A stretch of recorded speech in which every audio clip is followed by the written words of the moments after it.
Omicron के बढ़ते खतरे के बीच एक राहत भरी खबर सबसे पहले हम आपको बताते हैं और ये खुशखबरी है। तो सबसे पहले हम आपको बता दें कि अमेरिका में एक रिसर्च हुई है और उस रिसर्च में एक खास एंटीबॉडी की पहचान का दावा किया जा रहा है। जी हाँ, ये रिसर्च नेचर पत्रिका में प्रकाशित हुई। वैज्ञानिकों का दावा है कि जिस एंटीबॉडी की पहचान की गई है वो ओमिक्रॉन वेरिएंट को ब्लॉक करने में सक्षम है।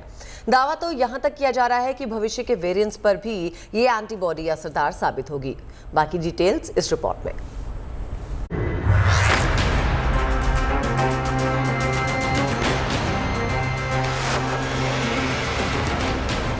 ओमिक्रॉन की तेज रफ्तार के बीच राहत की बड़ी खबर। हो गई कोरोना वेरिएंट्स पर प्रहार करने वाले योद्धा की पहचान। कोरोना के खात्मे में मिलेगी मदद। दिल को खुश करने वाली रिसर्च। ओमिक्रॉन ने संक्रमण का जो टॉप गियर लगाया है उसे देखकर पूरी दुनिया टेंशन में है। बड़ा सवाल यह है कि डेल्टा से कई गुना ज्यादा संक्रामक इस वेरिएंट पर लगाम कैसे लगाई जाए। ओमिक्रॉन से जारी जंग के बीच वैज्ञानिकों का बड़ा दावा सामने आया है। वैज्ञानिकों का दावा है उस एंटीबॉडी की पहचान हो गई है जो कोरोना के ओमिक्रॉन समेत तमाम वेरिएंट्स को ब्लॉक कर सकता है।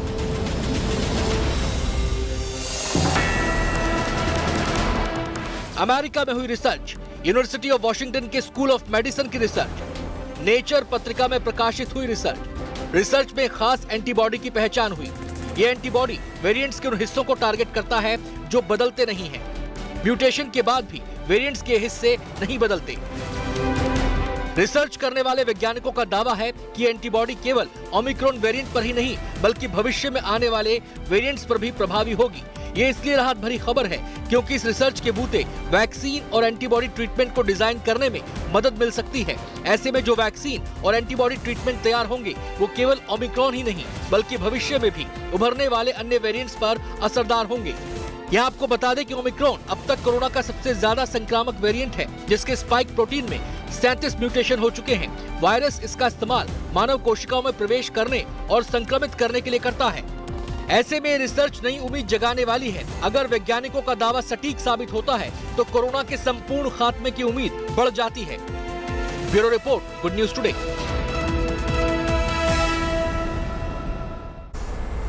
और अब बात कोरोना पर प्रहार की, जिसका सबसे बड़ा हथियार वैक्सीन है। देश में अब तक 143 करोड़ से ज्यादा टीकाकरण हो चुका है, लेकिन कोरोना के नए वेरिएंट ओमिक्रॉन को देखते हुए बूस्टर डोज की भी तैयारी हो रही है। ये बूस्टर डोज 60 साल के ऊपर के लोगों और फ्रंटलाइन वर्कर्स को दी जाएगी। तो देखिए, इस बूस्टर डोज की बात हो रही है, प्रिकॉशन डोज के तौर पर भी इसको देखा जा रहा है। 10 जनवरी से इसकी शुरुआत हो रही है, लेकिन इसे लेकर बहुत सारे सवाल लोगों के जहन में आने लग गए हैं। उन तमाम सवालों का जवाब आज हम आपको इस रिपोर्ट के माध्यम से देने जा रहे हैं। बूस्टर डोज की पूरी रूल बुक क्या है वो इस रिपोर्ट के जरिए समझिए।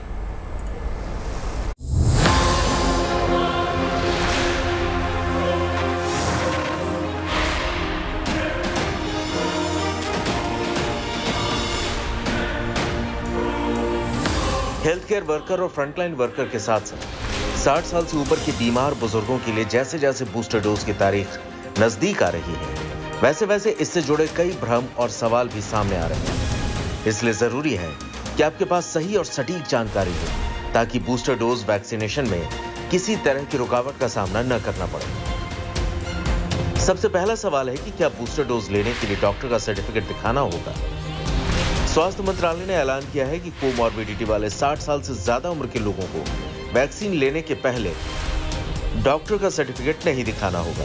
हालांकि ये जरूर कहा गया है कि ऐसे लोगों को डोज लेने से पहले अपने डॉक्टर की सलाह जरूर लेनी चाहिए। अब सवाल नंबर 2, किन लोगों को लगेगी बूस्टर डोज? इसका जवाब है 3 करोड़ फ्रंटलाइन वर्कर्स और हेल्थ केयर वर्कर्स को। इनके अलावा 60 साल से ऊपर के ऐसे बुजुर्ग जिन्हें कोई गंभीर बीमारी है वो भी डॉक्टर की सलाह पर बूस्टर डोज ले सकते हैं। अब आते हैं सवाल नंबर 3 पर। 60 साल से ऊपर वैक्सीन के लिए रजिस्ट्रेशन प्रक्रिया क्या होगी? तो इसके लिए आपको नए सिरे से कोई रजिस्ट्रेशन करवाने की जरूरत नहीं होगी। कोविन पर जिस तरह आपने पहली और दूसरी डोज के दौरान रजिस्ट्रेशन करवाया था, वैसे ही बूस्टर तीसरी डोज का विकल्प चुनना होगा। इसके अलावा आप वैक्सीनेशन सेंटर पर भी अपने दोनों डोज के सर्टिफिकेट दिखाकर बूस्टर डोज लगवा सकते हैं। सवाल नंबर 4, कितने अंतर से बूस्टर डोज लगाई जाएगी? बूस्टर डोज लगवाने के लिए जरूरी है कि दूसरी और तीसरी डोज के बीच 9 से 12 महीने का अंतर हो। उदाहरण के तौर पर 10 जनवरी से उन्हें ही तीसरी डोज लगाई जाएगी जो इस साल जनवरी से मार्च के बीच दूसरी डोज ले चुके हैं। अब सवाल नंबर 5, बिना किसी बीमारी वाले 60 साल से ज्यादा उम्र वाले बुजुर्ग क्या बूस्टर डोज लगवा सकते हैं? इसका जवाब है जी नहीं। 60 साल से ऊपर के सिर्फ उन्हीं बुजुर्गों को तीसरी डोज लगाने का विकल्प है जो 22 तरह की गंभीर बीमारियों में से किसी बीमारी से जूझ रहे हैं। इन बीमारियों को सरकार ने कोमॉर्बिडिटी लिस्ट में शामिल किया है। सवाल नंबर 6, किन गंभीर बीमारियों को 60 के बुजुर्ग के लिए कोमॉर्बिडिटी लिस्ट में रखा गया है? भारत सरकार ने कोमॉर्बिडिटीज लिस्ट में 22 बीमारियां शामिल की हैं, जिनकी पुष्टि आप अपने डॉक्टर से भी कर सकते हैं। इनमें डायबिटीज, किडनी की बीमारी या डायलिसिस, कार्डियोवास्कुलर बीमारी, stem cell transplant, cancer, cirrhosis, sickle cell disease, steroid का लंबे समय तक इस्तेमाल, immunosuppressant drugs, muscular dystrophy, respiratory system पर एसिड अटैक, हाई सपोर्ट की जरूरत वाले विकलांग, मूक बधिर, अंधापन जैसे विकलांगता के शिकार या सांस की गंभीर बीमारी के कारण 2 साल अस्पताल में रहे हैं। और सबसे आखिर में सवाल नंबर 7 कि क्या बुजुर्गों को बूस्टर डोज लगवाना अनिवार्य है? इसका जवाब है नहीं, किंतु दुनिया भर के वैज्ञानिक ये साफ कर चुके हैं कि इम्यूनिटी बढ़ाने के लिए बूस्टर डोज जरूरी है। Bureau report, good news today. नए साल में हिंदुस्तान में एक शुभ शुरुआत होने जा रही है। बच्चों के टीकाकरण के लिए 1 जनवरी से रजिस्ट्रेशन शुरू हो जाएगा और 3 जनवरी से टीके लगाने के अभियान का शुभारंभ होगा। इसके लिए पूरे देश में तैयारियां चल रही हैं और वो क्या है ये नवजोत बताएंगी। जी हाँ, इंतजार इसी बात का हो रहा था कि बच्चों का टीकाकरण कब शुरू होगा। तो बताएं कि दिल्ली से सटे गुरुग्राम में फिलहाल प्रशासन ने कमर कस ली है। बच्चों का डेटा इकट्ठा किया जा रहा है। वैक्सीनेशन सेंटर्स बाकायदा अलग से तैयार हो रहे हैं और माता पिता से लगातार अपील ये की जा रही है कि अगर उनके बच्चे दायरे में आते हैं तो बच्चों को टीका जरूर लगवाएं।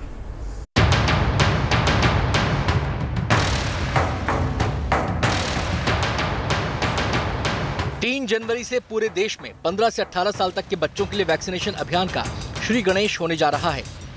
बच्चों को कोरोना के खिलाफ सुरक्षा कवच देने की इस शुभ शुरुआत के लिए पूरे देश में तैयारियां जोरों पर हैं। बच्चों के लिए स्पेशल वैक्सीनेशन सेंटर बनाने से लेकर लोगों को जागरूक करने तक हर स्तर पर काम किया जा रहा है। दिल्ली से सटे गुरुग्राम में भी तैयारियां शुरू कर दी गई हैं। 1 जनवरी से रजिस्ट्रेशन का काम शुरू हो जाएगा। जिले के स्वास्थ्य विभाग ने सभी सरकारी और निजी स्कूलों को 15 से 18 साल तक के बच्चों का डेटा मुहैया कराने के आदेश दिए हैं। मुझे ऐसा लगता है कि अनुमानित जो बेनिफिशरीज होंगे अपने जिले में 15 से 18 साल के लगभग 3.5-4 लाख होंगे।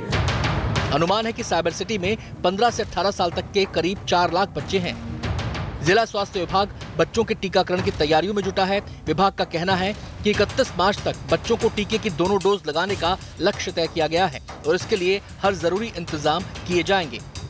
बहुत ही उत्साह है लोगों में। माननीय प्रधानमंत्री जी ने जो अनाउंस किया है कि 15 से 18 साल तक के जो बच्चे हैं उनको कोविड की वैक्सीन लगाई जाएगी। तो इससे जो अभी तक पेरेंट्स काफ़ी परेशान थे कि भी कब बच्चों का टीकाकरण होगा। ओमिक्रॉन के बढ़ते मामलों को देखते हुए तीसरी लहर की आशंका जाहिर की जा रही है।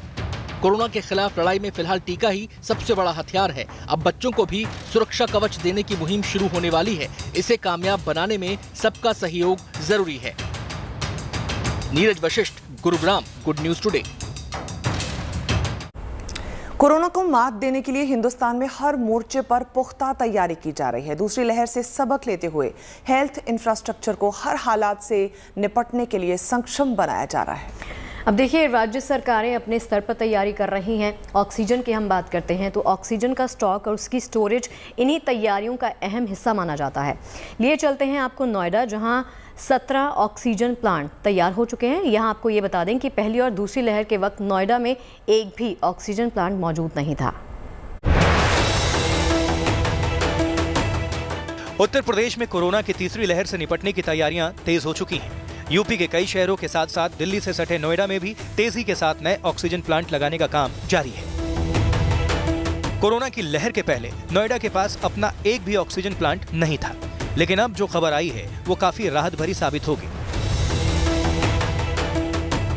अब नोएडा में 17 ऑक्सीजन प्लांट्स काम कर रहे हैं। इनमें 11 सरकारी हैं तो 6 प्राइवेट अस्पतालों में हैं। इसके अलावा 2 और प्लांट का प्रस्ताव भेजा गया है। ये दोनों प्लांट जेवर और भंगेल में लगाए जाएंगे। इस वक्त हम नोएडा के एक ऑक्सीजन प्लांट पर मौजूद हैं और आपको बताएं कि कोविड की दूसरी लहर के पहले नोएडा के पास अपना खुद का कोई भी ऑक्सीजन प्लांट नहीं हुआ करता था, लेकिन आज की तारीख में नोएडा के पास 17 ऑक्सीजन प्लांट हैं जो कि उनके खुद के हैं। इनमें से 11 ऑक्सीजन प्लांट सरकारी हैं जबकि 6 प्राइवेट हैं। 2 और ऑक्सीजन प्लांट को बनाने का प्रपोजल गया हुआ है। जेवर और भंगेल में उनको बनाया जाएगा और जल्द ही उसके लिए जो स्वीकृति है, अप्रूवल है, वो भी मिल जाएगा। नोएडा के सेक्टर 39 का COVID hospital, GIMS, child PGI, ESI hospital के अलावा दादरी और बिस्वक में भी ऑक्सीजन प्लांट लगाए गए हैं। जाहिर है ओमिक्रॉन का असर दिल्ली के साथ अब नोएडा में भी दिखाई दे रहा है। कई महीनों के बाद नोएडा में कोरोना के मरीजों की संख्या भी बढ़ने लगी है। नोएडा में बीते 24 घंटे में 28 पेशेंट्स मिले हैं। हालांकि राहत की बात यह है कि नोएडा में कोरोना मरीजों के लिए 4585 बेड्स अलग अलग अस्पतालों में हैं। अगर हम बात करें ओमिक्रॉन की, तो ओमिक्रॉन का कोई बच्चे और बड़े पे ऐसा कोई फर्क नहीं है। तो उसके लिए हमारे पास 4582 बेड हैं जो 31 अस्पतालों में है। सबको हमने अपनी तरफ से जो है अलर्ट मोड पे रखा हुआ है। जब जरूरत होगी उतनी बेड की आवश्यकता हो रहेगी।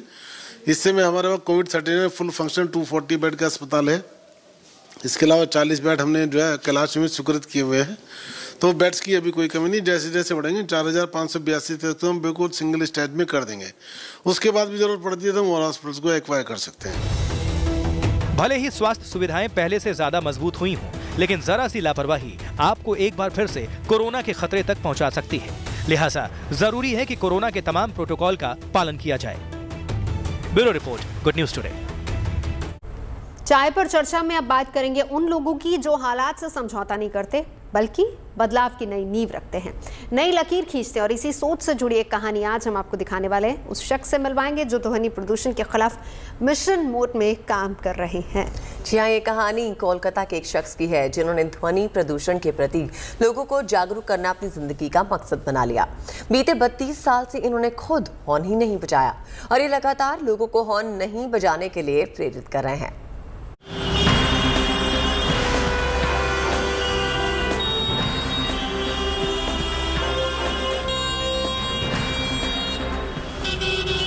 आप जो हॉर्न मार रहे हो कोई फायदा उसका? साइड देंगे लोग, 2 आदमी साइड देंगे, 4 आदमी आगे आ जाएंगे, फायदा? थोड़ा पेशेंस रख लो। ये तो बड़ा बाजार है, कंजेस्टेड एरिया है, हॉर्न किसी का ब्रेक दबाओ। ये सड़क पर शोर के खिलाफ जंग है। ये गाड़ियों के कानफोड़ू हॉर्न बजाने के खिलाफ लड़ाई है। ये कोलकाता में ध्वनि प्रदूषण के खिलाफ मिशन है। ये प्रदूषण की बीमारी से बचाने वाला अभियान है और इस अभियान के हीरो हैं कैलाश मोहता। कोलकाता के किसी सड़क पर आपकी भी इनसे मुलाकात हो सकती है क्योंकि कैलाश मोहता रोजाना निकलते हैं बेवजह हॉर्न बजाने वालों से अपील करने। खुद 32 सालों से कभी हॉर्न नहीं बजाया। हॉर्न बजाने से पहले 3 चीजें ध्यान रख लो आप। एक तो पेशेंस डेवलप करो, हॉर्न किसी का ब्रेक दबाओ और बिना जरूरत का हॉर्न नहीं बजाओ। हर आदमी अगर ये बदलाव ले आया है तो शायद इस बीमारी का इलाज है। मैं 32 साल हो चुके हैं, एक बार मेरा हॉर्न का इस्तेमाल नहीं हुआ। 2 व्हीलर 4 व्हीलर में सब चलाता हूँ। भारत के प्राय सभी देशों में राज्यों में घूम चुका हूँ। विदेशों में भी मैंने 19 कंट्री विजिट की है। 88 में यूएस गया था, वहां पर सिस्टम है, वहाँ हॉर्न बजता नहीं है। तो मेरी एक हैबिट हो गई थी। मैंने उस दिन डिसाइड किया जब मैं भारत जाऊंगा मैं तो कम से कम हॉर्न का इस्तेमाल नहीं करूंगा। तब से आपने आज तक कभी भी हॉर्न नहीं बजाया? बिल्कुल भाई साहब, हॉर्न की जरूरत ही नहीं। आप हॉर्न किसी का ब्रेक दबा दो।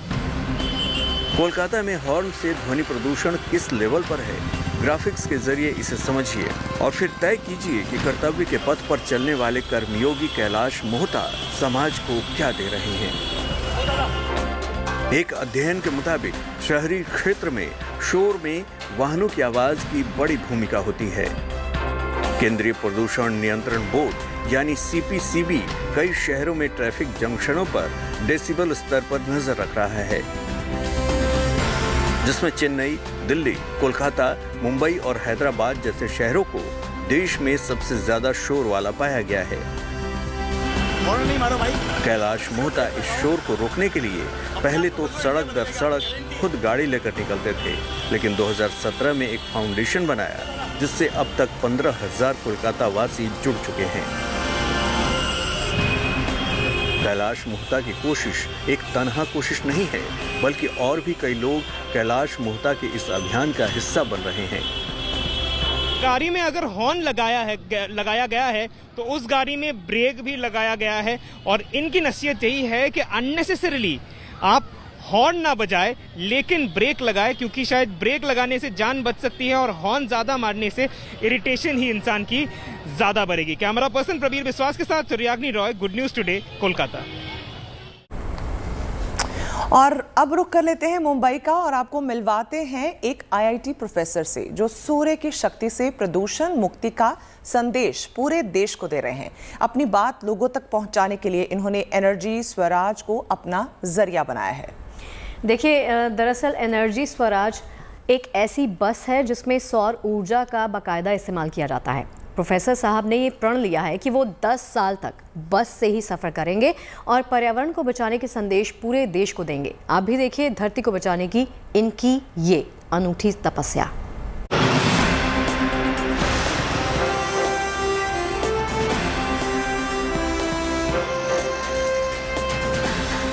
घूमती बस का दुनिया को संदेश। ग्लोबल वार्मिंग से बचना है तो करो सोलर पावर का इस्तेमाल। पर्यावरण का बदलाव कहीं पूरी इंसानियत के लिए खतरा ना बन जाए,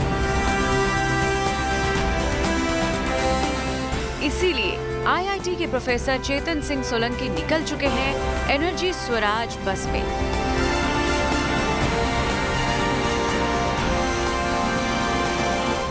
सोलर यात्रा पर ये यात्रा 10 साल लंबी है। एनर्जी स्वराज की मंजिल है पूरे देश को सौर ऊर्जा की ताकत से परिचित कराना। एनर्जी स्वराज ये जो बस है ये एमपी से निकली हुई है और अब मुंबई पहुंची है। ये लोगों को एनर्जी के बारे में बताएंगे और लोगों को ये बताएंगे कि किस तरीके से जो है सोलर एनर्जी इस्तेमाल करना चाहिए। ये पूरी जो बस है ये निकली है और जो व्यक्ति इनके साथ निकले हैं वो है प्रोफेसर चेतन सिंह सोलंकी साहब, जिन्होंने एक निश्चय लिया है कि वो लोगों तक अपनी बात पहुँचाएंगे और धरती को प्रदूषण और जिस तरीके से एनर्जी पृथ्वी को बर्बाद कर रही है उनसे बचाएंगे। और उसी के लिए जो है इस बस के साथ इन्होंने संकल्प लिया है कि 10 साल तक वो भारत के कोने कोने में घूमेंगे और लोगों को बताएंगे कि किस तरीके से जो है सोलर एनर्जी का इस्तेमाल करना चाहिए।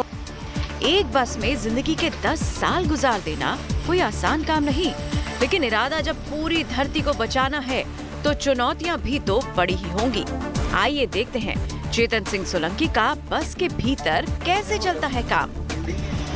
दुनिया भर के एक्सपर्ट मानते हैं कि हिंदुस्तान की जमीन पर सूरज से जितनी रोशनी मिलती है उससे देश की बहुत हद तक ऊर्जा वाली जरूरतें पूरी की जा सकती हैं। चेतन सिंह सोलंकी यही बात हर देशवासी को समझाना चाहते हैं। क्लाइमेट चेंज यानी पर्यावरण बदलाव कितना खतरनाक रूप अख्तियार कर चुका है, सुनिए चेतन सिंह सोलंकी से। और अपने हिस्से के कार्बन डाइऑक्साइड को आज ही खत्म करना शुरू करें, तभी आपका और सबका कल्याण है। मान लो हमने ताबड़तोड़ एक्शन नहीं लिए तो जो क्लाइमेट क्लॉक है जो ये बताती है कि धरती के तापमान को नॉर्मल से 1.5 डिग्री होने में कितना समय बाकी है या 2 डिग्री होने में कितना समय बाकी है, तो ये वो तापमान है जो बताते हैं कि यदि क्लाइमेट जो ग्लोबल वार्मिंग है 1.5 डिग्री या 2 डिग्री से ऊपर हो गई तो जो क्लाइमेट में चेंज है वो इरिवर्सिबल हो जाएगा, मतलब उसको ठीक नहीं कर पाएंगे कभी भी। इसका मतलब क्या होगा कि ये तूफान, आंधी, बीमारियां, फूड प्रोडक्शन में कमी आना, समुद्रों का लेवल बढ़ना, ये बहुत आम बातें हो जाएगी। प्रोफेसर चेतन सिंह सोलंकी की बातों में वजन है। इसका गवाह है 2021 में पूरी दुनिया में क्लाइमेट चेंज का कहर।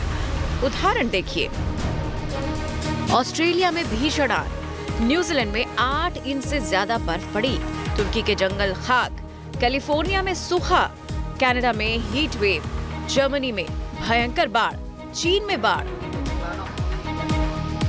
सवाल है तेजी से बदलते विनाश की ओर बढ़ती इंसानियत कैसे बचेगी? जवाब चेतन सिंह सोलंकी जैसे लोग हैं जिनके पास दुनिया को सौर ऊर्जा के लिए जरिए बचाने का प्लान है, क्योंकि क्लाइमेट चेंज पर दुनिया भर की तमाम बातों, संधियों और समझौता के हासिल की जो रिपोर्ट है वो चौंकाने वाली है। आइए देखते हैं कि इस देश का कुल कार्बन उत्सर्जन में कितनी है हिस्सेदारी। ये आंकड़े प्रतिशत में हैं। अमेरिका कुल कार्बन उत्सर्जन में हिस्सेदारी 28%, चीन 15%, भारत 7%, रूस 5%, जापान 3%। जब हाल ऐसा हो तो चेतन सिंह सोलंकी की कोशिशों की अहमियत आप बखूबी समझ सकते हैं। पारस दामा, मुंबई, गुड न्यूज टुडे। और अब बात मौसम की करते हैं। क्रिसमस गुजर चुका है और नया साल आने को है। लोग भी नए साल का स्वागत अपने अंदाज में करने की तैयारी कर रहे हैं। लगता है इस बार नया साल बर्फ की चादर में लिपट कर ही आएगा। पहाड़ों पर लोग बर्फबारी के बीच हैप्पी न्यू ईयर कहने वाले हैं। बिल्कुल। वैसे उन लोगों की तो चांदी हो गई जो छुट्टियां मनाने के लिए फिलहाल हिल स्टेशंस पर मौजूद है, क्योंकि नया साल वो लोग वहीं सेलिब्रेट करेंगे। इन दिनों देश के ज़्यादातर पहाड़ी इलाकों में बर्फबारी हो रही है और ये बर्फबारी यकीनन सैलानियों को न्यू ईयर गिफ्ट भी दे रही है।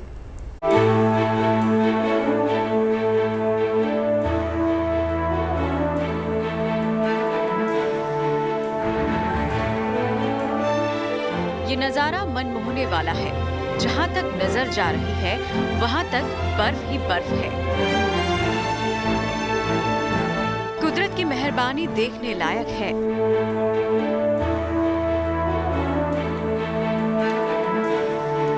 बर्फीली वादियों में प्रकृति ने अद्भुत तस्वीर उकेरी है।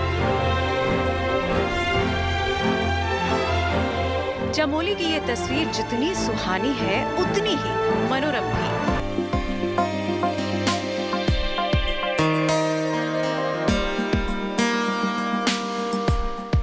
मानो प्रकृति ने ऐसी खूबसूरती बिखेरी है कि चमोली का हर इलाका चमचमा उठा है।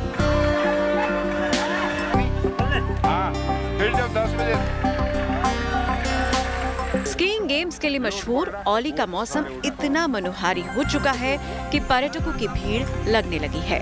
नया साल आने वाला है और यहाँ पहुँचने वाला हर शख्स इस मौसम का पूरा मजा उठा लेना चाहता है।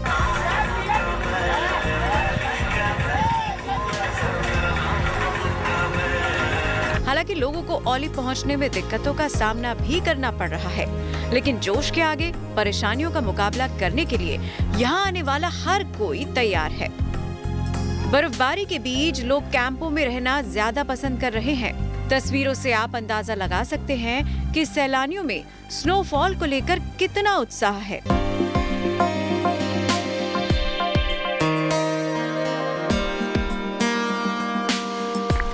चमोली में फिर जमकर बर्फबारी हुई है। चमोली के ऊंचाई वाले इलाके बर्फ की सफेदी से ढक गए हैं।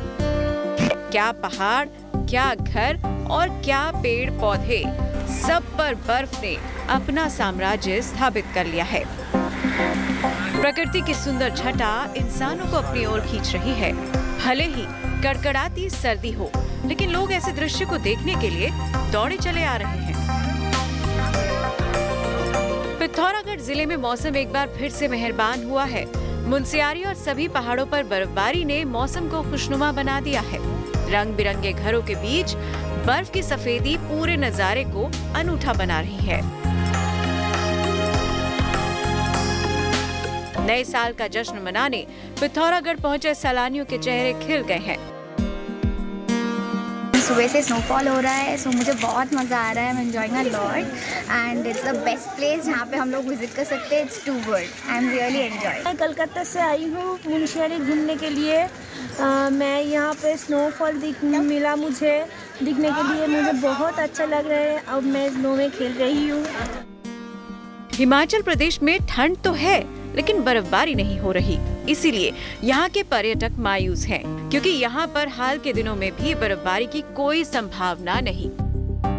नेक्स्ट 2 to 4 डेज 24 घंटों के बाद जो आपके टेम्परेचर है वो 2 से 4 डिग्री फॉल होने की संभावना है। देश के पूर्वी इलाके भी बर्फ से अछूते नहीं हैं।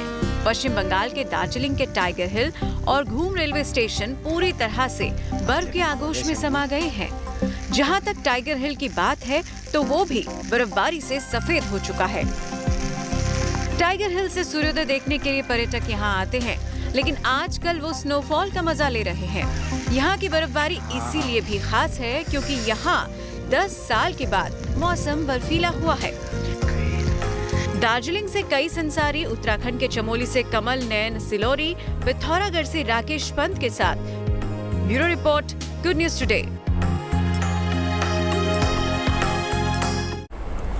और चलिए अब आपको गुजरात लिए चलते हैं और दिखाते हैं एक रेलवे स्टेशन की तस्वीर। यकीन जानिए, जब आप इस रेलवे स्टेशन को देखेंगे ना तो आपके जहन में ये सवाल जरूर आएगा कि रेलवे स्टेशन है या फिर ये आर्ट गैलरी है। दरअसल इस रेलवे स्टेशन की दीवारें बहुत ही खूबसूरत पेंटिंग से रंगी हुई हैं। स्टेशन की हर दीवार बेहद सुंदर मधुबनी पेंटिंग्स से सजी हैं। ये पेंटिंग्स सबका ध्यान अपनी ओर खींच रही हैं। लोग इस बदलाव की तारीफ करते नहीं थक रहे हैं। देखिए। वैसे तो ये धरती गुजरात की है, लेकिन यहाँ की दीवारों पर झलक बिहार की है। यहाँ चप्पे चप्पे पर मधुबनी पेंटिंग का राज है। चारों ओर बिहार की बेहद खास कला का सम्मोहन है और इससे ज्यादा वो नई तस्वीर है जिसने गुजरात के इस छोटे से स्टेशन को नई पहचान दी है।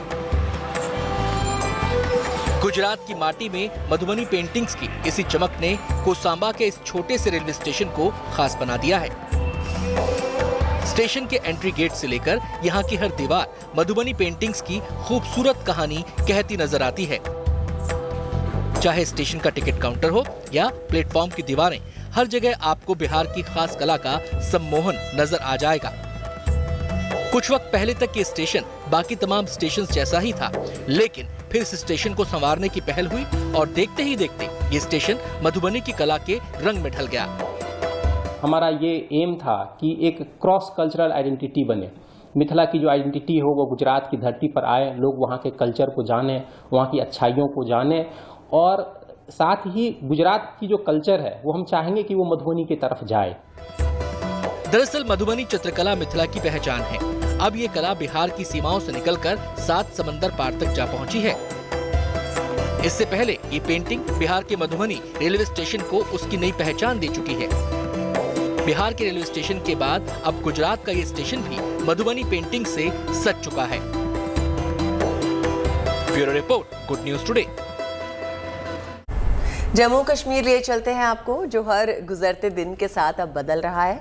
बदलाव की एक तस्वीर राजौरी में भी दिखाई दे रही है। यहाँ के गांव सालों से खेतों की सिंचाई के लिए नहर की मांग कर रहे थे और अब ये मांग पूरी होने वाली है।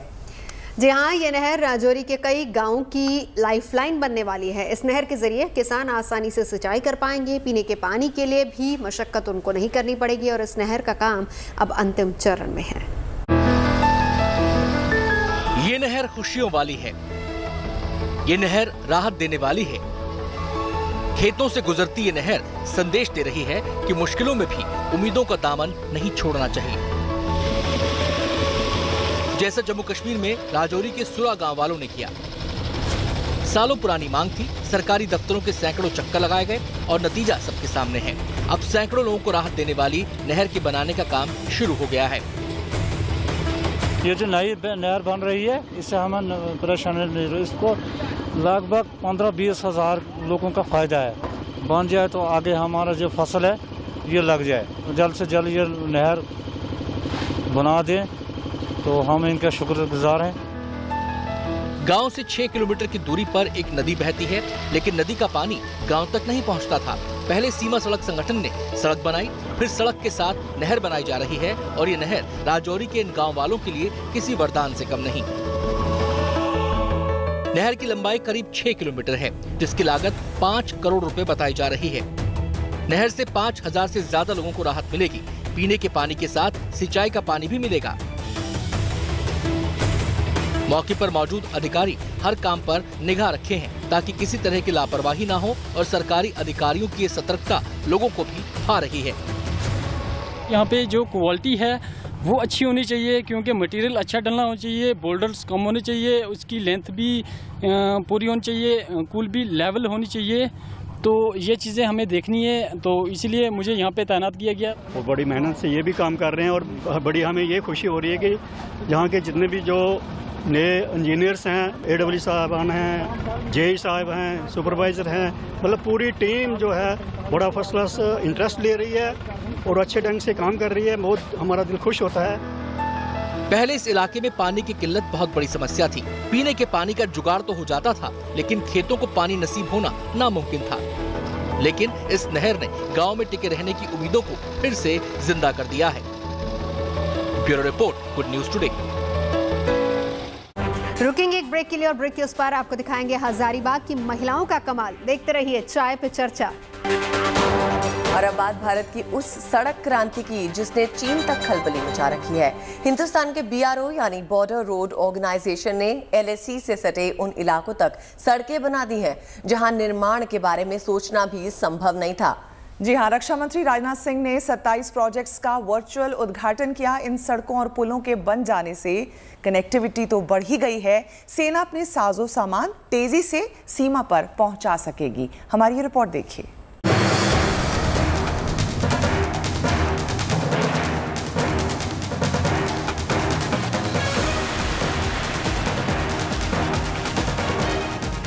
भारत ने अपने चालबाज पड़ोसी चीन के छक्के छुड़ाने का पुख्ता इंतजाम कर लिया है।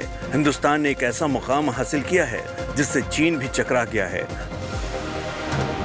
रक्षा मंत्री राजनाथ सिंह ने मंगलवार को चीनी सीमा पर 27 सड़कों और पुल परियोजनाओं का उद्घाटन किया, जिसमें पूर्वी लद्दाख में 19,000 फीट की ऊंचाई पर सड़क और सिक्किम के संवेदनशील डोकलाम क्षेत्र के पास एक सड़क शामिल है। सीमावर्ती क्षेत्रों में बेहतर कनेक्टिविटी के लिए ये परियोजनाएं बेहद अहम हैं, तो वहीं दूर दराज के इलाकों में बुनियादी ढांचे को भी ये मजबूत करेंगी। रक्षा मंत्री राजनाथ सिंह ने चीनी सीमा पर 3 सड़कों और 24 पुलों का वर्चुअली उद्घाटन किया। इसमें 5 लद्दाख में, 9 जम्मू कश्मीर में, 3 उत्तराखंड में, 5 हिमाचल प्रदेश में और 1 अरुणाचल और सिक्किम में है। लद्दाख में चीन के साथ जारी तनाव के बीच ज्यादातर प्रोजेक्ट भारत तिब्बत सीमा पर हैं।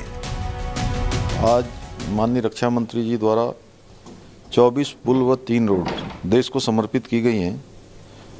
लोकार्पण आज BRO के तत्वाधान में माननीय रक्षा मंत्री जी द्वारा किया गया है, जिसमें 2235 करोड़ की लागत से निर्मित यह पुल व रोड नए भारत के प्रतिबिंब हैं और साथ ही साथ जो आत्मनिर्भर भारत का हमारा स्वप्न है, माननीय हमारे देश के यशस्वी प्रधानमंत्री जी का जो विजन है, उसके अनुरूप आज ये पुल और ये सड़क देश को समर्पित की गई है।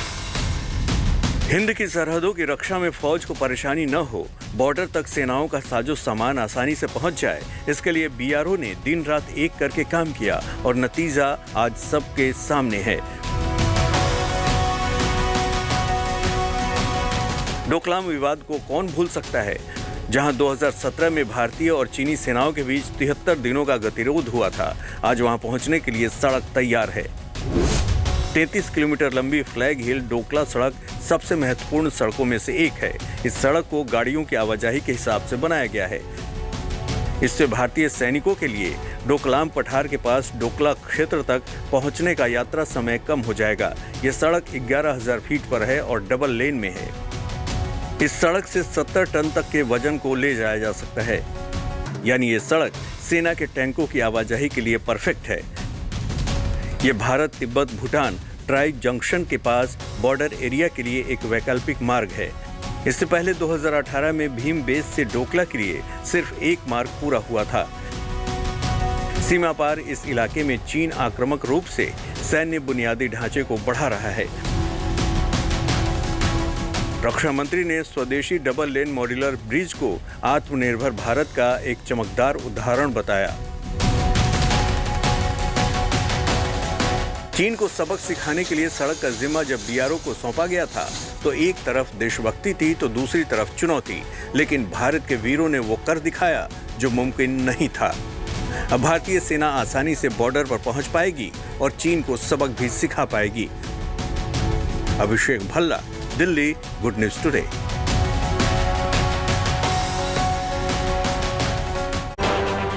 चलिए अब आपको लिए चलते हैं झारखंड के हजारीबाग, जहां महिला किसानों ने जी हाँ, महिला किसानों ने सफलता की एक ऐसी ऊंची उड़ान भरी है जिसे पूरा देश आज सलाम कर रहा है। हजारीबाग में कुछ महिलाओं ने एक कंपनी बनाई, खेतों में काम करने वाली महिला किसानों को जमा किया और खेतों में सब्जियां उगाई।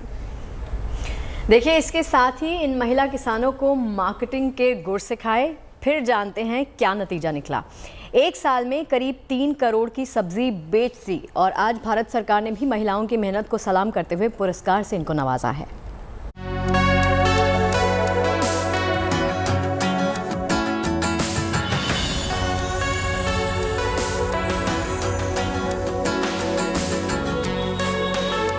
हाथों में चमचमाती ट्रॉफी और चेहरे की ये मुस्कान एक सफलता को बयां करती है। आप सुनेंगे इनकी कहानी, जरूर सुनिए। देश की महिला किसानों की हिम्मत की दास्तान खेतों में पसीना बहा रहे मेहनतकश लोगों को भी रास्ता दिखाएगी।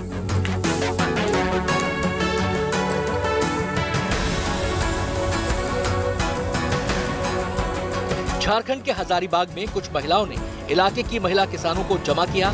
2018 में कंपनी बनाई, नाम दिया चुरचू नारी ऊर्जा फार्मर प्रोड्यूसर कंपनी। महिला किसानों को ट्रेनिंग दी गई, तकनीक समझाई गई, बीज दिए और महज 3 सालों में ही इस कंपनी ने इतिहास रच डाला। एक साल में करीब 3 करोड़ की सब्जी पूरे देश में बेची गई। जब महिला किसानों ने खेती बाड़ी का ये अंदाज देखा तो हैरान रह गई। बीजा उजा भी वहीं से हम लोग को दिया जाता है, फिर क्या बोलते हैं खाद भी हम लोग को मिलता है वहीं से, और उपज होके हम लोग वहीं फिर दे देते हैं। सफलता की कहानी सभी को अच्छी लगती है, लेकिन इससे संघर्ष का महत्व कम नहीं होता। महिलाओं को ये कंपनी खड़ी करने में काफी दिक्कतों का सामना करना पड़ा। सबसे बड़ा काम किसानों का भरोसा जीतना था। परेशानियां हुई, लेकिन इससे महिलाओं ने लड़ना नहीं छोड़ा। आज हजारीबाग की चुरचू नारी ऊर्जा फार्मर प्रोड्यूसर कंपनी में 2500 से ज्यादा महिला किसान शेयर होल्डर हैं। बेस कैपिटल 18 लाख की है और 7000 से ज्यादा महिला किसान इससे जुड़ी हुई हैं। बहुत कठिनाई हुआ, अंशधारक भी जोड़ने में वो लोग बोल रहे थे कि ठग के ले जाएगा, इस तरह बहुत ठग के ले गया है। तो हम लोग बहुत समझाएं, तब दीदी लोग फिर अंशधारक जुड़ी, फिर बिजनेस के बारे में फिर बताने लगे तो फिर दीदी लोग समझी। फिर हम लोग बोले कि कैसे देखे बनिया लोग मारता है और हम लोग कैसे दिखाएं दीदी लोग को। मतलब खेतों में काम करने से लेकर दफ्तर संभालने तक हर काम को महिलाएं अंजाम देती हैं, जिनकी स्कूली पढ़ाई बहुत कम है, लेकिन सोच और समझ के मामले में ये बड़ी से बड़ी कंपनियों के सीईओ को भी टक्कर देती हैं।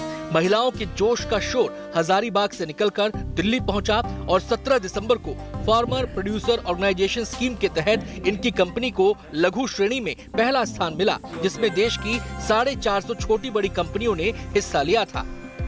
समूह से 7000 महिलाएं जुड़ी हुई हैं, जिसमें करीब 2500 महिलाएं जो है सो उसके शेयर होल्डर हैं। चुरचू नारी ऊर्जा फार्मर प्रोड्यूसर कंपनी महिला सशक्तिकरण का एक बेहतरीन उदाहरण है कि महिला किसान किस तरह से संगठित होकर कार्य कर रही हैं।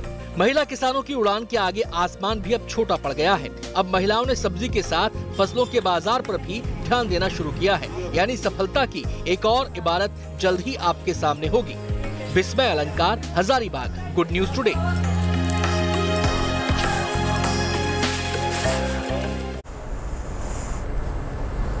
और वक्त है सोशल मीडिया की हलचल का। देखिए, मेरे कोलीग्स लग गए हैं अपने अपने इंस्टाग्राम पे, तो आपको भी दिखाते हैं आपके चहेते सितारों का सोशल मीडिया का मस्ती भरा अंदाज।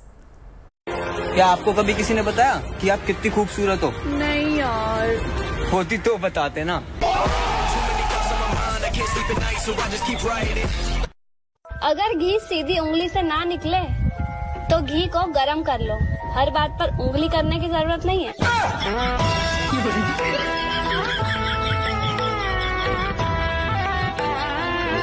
चाय पर चर्चा में अभी के लिए बस इतना ही।